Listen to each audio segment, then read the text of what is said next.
Assalamu alaikum my dear students. I hope so you are enjoying your summer holidays. Now I am going to discuss guideline about summer prac grade 6. Now let's start activity number 1 cellular organization. यहाँ पे आपने hierarchy system arrange करना है like animal cell है आपके पास. Animal cell में सबसे यहाँ पे जो गिवन बिलो है आपके पास सिंगल मसल सेल, सेल्स मिलकर क्या बनेंगे टिश्यूज़, और टिश्यूज़ मिलकर बनाएंगे ऑर्गन. लाइक यहाँ पे जो ऑर्गन आपको गिवन है वो हार्ट है. नेक्स्ट है हमारे पास क्वेश्चन 2. आपने ट्रू स्टेटमेंट के लिए टी लिखना है, फॉल्स स्टेटमेंट के लिए आप लिखना है like cells are the basic unit of all living things. के सेल्स जो होते हैं वो बेसिक यूनिट होते हैं. नेक्स्ट है group of cells make up a system. No, group of cells make up a tissue. तो ये हमारे पास स्टेटमेंट क्या है, फॉल्स है. नेक्स्ट है आपको match the image to its description. आपको यहाँ पे डिस्क्रिप्शन गिवन है, आपने इसको मैच करना है. लाइक ग्रुप ऑफ सेल्स मतलब क्या बनाते हैं, यहाँ पे आपके ये ग्रुप ऑफ सेल्स हैं. नेक्स्ट है ग्रुप ऑफ ऑर्गन्स. तो यहाँ हम यहाँ पे इमेज में देख सकते हैं कि ग्रुप ऑफ ऑर्गन्स है. लाइक यहाँ पे लीवर है, हार्ट है, स्मॉल इंटेस्टाइन है, लार्ज इंटेस्टाइन है.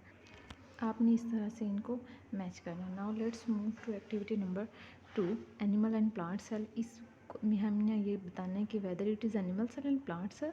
और नेक्स्ट ये वर्ड बैंक आपको गिवन है, इस वर्ड बैंक को यूज़ करते हुए आपने इनको लेबल करना है. लाइक ये हमारे पास एनिमल सेल है और ये हमारे पास प्लांट सेल है. और फिर आपने इनकी लेबलिंग करनी है. लाइक इनकी जो आउटर कवरिंग होती है उसको सेल मेम्ब्रेन कहते हैं. Next is vacuole and next is mitochondria.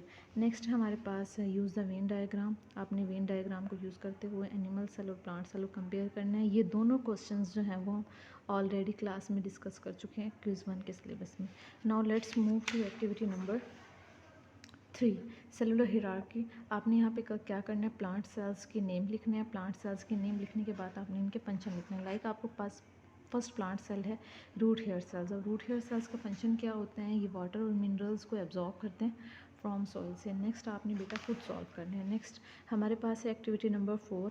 आपको यहाँ पे एक डायग्राम दी हुई है. आपने इस डायग्राम को देखकर बताना है कि यहाँ पे कौन सा सिस्टम इन्वॉल्व है, उस सिस्टम का फंक्शन क्या है और उसमें कौन कौन से ऑर्गन्स इन्वॉल्व हैं. लाइक हमारे पास जो ये सिस्टम है इसे कहते हैं रिस्पायरेटरी सिस्टम. रिस्पायरेटरी सिस्टम का काम क्या होता है, ये हमारी बॉडी में गैसेस एक्सचेंज करवाता है. और उसमें कौन कौन से ऑर्गन्स इन्वॉल्व हैं, लाइक लंग्स इन्वॉल्व होता है, ट्रैकिया, ब्रोंकाई, नेज़ल होती है हमारे पास, फीलिंग्स होती है.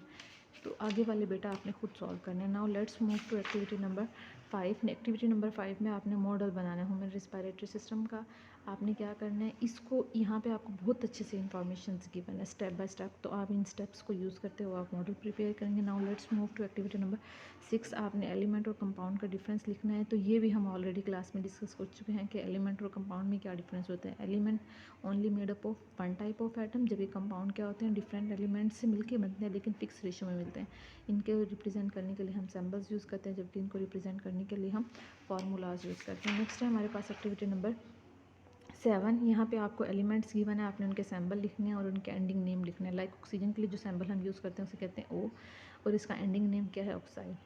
क्लोरीन के लिए Cl और उसका एंडिंग नेम क्या है, क्लोराइड. इसको ऑलरेडी हम क्लास में बहुत अच्छे से डिस्कस कर चुके हैं. नेक्स्ट है हमारे पास आपने मेटल्स और नॉन मेटल्स का डिफरेंस लिखना है. Like metals are good conductor while non metals are poor conductor. Next है हमारे पास मिक्सचर आपने बताना है. लाइक मिल्क शेक में आपने कौन कौन से कंपोनेंट्स मिक्स करेंगे, like milk, ice cream, fruit and sugar. Next है हमारे पास एक्टिविटी नंबर 8. आपने सेपरेशन मेथड्स लिखने हैं. लाइक आपके पास फर्स्ट मेथड जो गिवन है वो एवोपरेशन. एवोपरेशन में हम क्या करते हैं, वाटर को बॉईल करते हैं. वाटर को बॉईल करने के बाद वेपर्स जो हैं वो एवोपरेट होना स्टार्ट हो जाते हैं. नेक्स्ट है हमारे पास डिकेंटेशन. डिकेंटेशन एक सेपरेशन टेक्निक है जिसमें हम सॉलिड को लिक्विड से सेपरेट करते हैं, जिनमें क्या होते हैं, डिफरेंट डेंसिटीज़ होते हैं दोनों और वो एक दूसरे के अंदर डिजॉल्व नहीं. ये हमारा समर पैक था. You can take help with your parents and your siblings. अल्लाह हाफिज़. enjoy your summer holidays.